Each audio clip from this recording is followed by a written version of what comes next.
देखिए, नीतीश जी का 3-4 सवाल आ गया, अलग-अलग मैं जवाब देता हूँ संक्षिप्त में। नीतीश कुमार जी की ये 14वीं या 15वीं यात्रा होगी।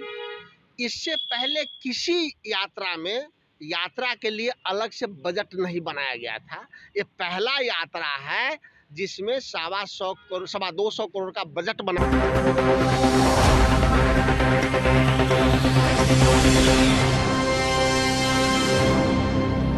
नमस्कार, आप देख रहे हैं पीटीएन न्यूज और मैं हूं आपके साथ प्रभाकर पांडे।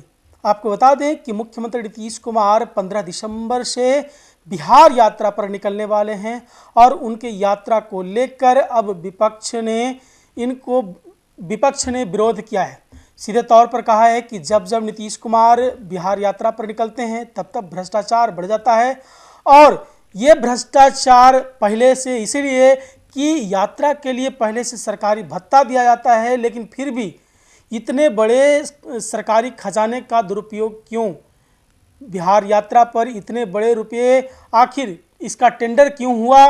नीतीश कुमार यात्रा पर निकलने वाले हैं तो निकले, लेकिन सरकारी खजाने का दुरुपयोग क्यों किया जा रहा है? इस तरह की बातें कहते नजर आ रहे हैं कांग्रेस के प्रवक्ता राजेश राठौर। सीधे तौर पर कहा है कि ये बिहार यात्रा नहीं, ये जनता के सिर पर बोझ बनने का यात्रा है। तो वहीं स्मार्ट मीटर को लेकर बड़ा बयान दिया है। स्मार्ट मीटर को लेकर सरकार के द्वारा ये बातें सामने आई थी कि अब स्मार्ट मीटर पर कोई कमेटी गठन नहीं होगा और ना ही स्मार्ट मीटर हटेगा।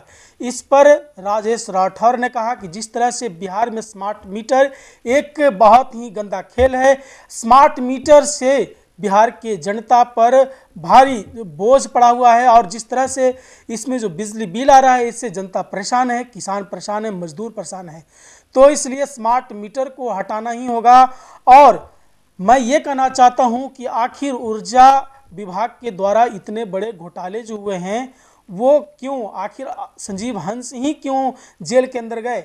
इतने जो 15 साल से प्रधान सचिव भी रहे होंगे वो सारे लोग इसमें बंटाधार किए होंगे, सारे रकम सबके बीच में बटे होंगे, तो सिर्फ संजीव हंस ही जेल क्यों गए?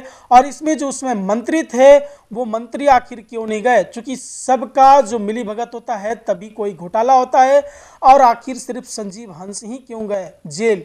इस तरह की बातें कहते नजर आ रहे हैं राजेश राठौर। और क्या कुछ कहा है स्मार्ट मीटर को लेकर और नीतीश कुमार की यात्रा को लेकर, छोड़े जाते हैं आपको उनकी बातों के साथ। देखिए, नीतीश जी का 3-4 सवाल आ गया, अलग-अलग मैं जवाब देता हूँ संक्षिप्त में। नीतीश कुमार जी की ये 14वीं या 15वीं यात्रा होगी। इससे पहले किसी यात्रा में यात्रा के लिए अलग से बजट नहीं बनाया गया था। ये पहला यात्रा है जिसमें सवा 200 करोड़ का बजट बनाया गया है कि उस पैसे से महिलाओं को इकट्ठा किया जाएगा। उसमें शोषण किसका होगा? आंगनबाड़ी सेविका, सहायिका, जो बहनें हैं उन सबको बुला के भीड़ इकट्ठा किया जाएगा और सरकारी पैसे से भाषण देख दिखा के करेंगे। एक दूसरा, जब आपका इतना जय जयकार है तो सरकारी पैसा का दुरुपयोग क्यों करें? मुख्य सबको पता है कि मंत्री, विधायक और मुख्यमंत्री को यात्रा भत्ता पहले से मिलता है, सारा व्यवस्था होता है, तो फिर सरकारी पैसे क्यों? यात्रा करना गलत है क्या?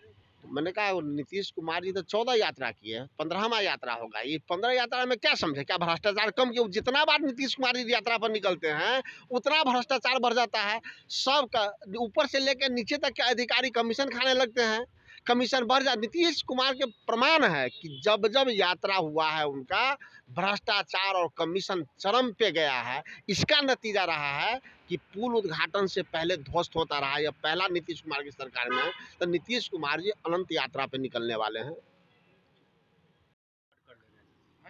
राज्य सरकार ने स्पष्ट कर दिया है कि स्मार्ट मीटर पर न तो कोई समझौता होगा, न कोई कमेटी बनेगी, न स्मार्ट मीटर वापस लिया जाएगा, न स्मार्ट मीटर हटेगा। आप भी विरोध प्रदर्शन कर रहे थे, आपकी यात्रा भी निकली थी, अब क्या करेंगे?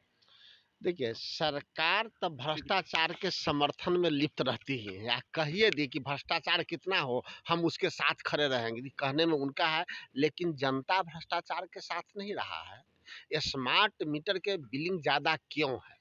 स्मार्ट मीटर किनको टेंडर दिया गया, दो पहलू है।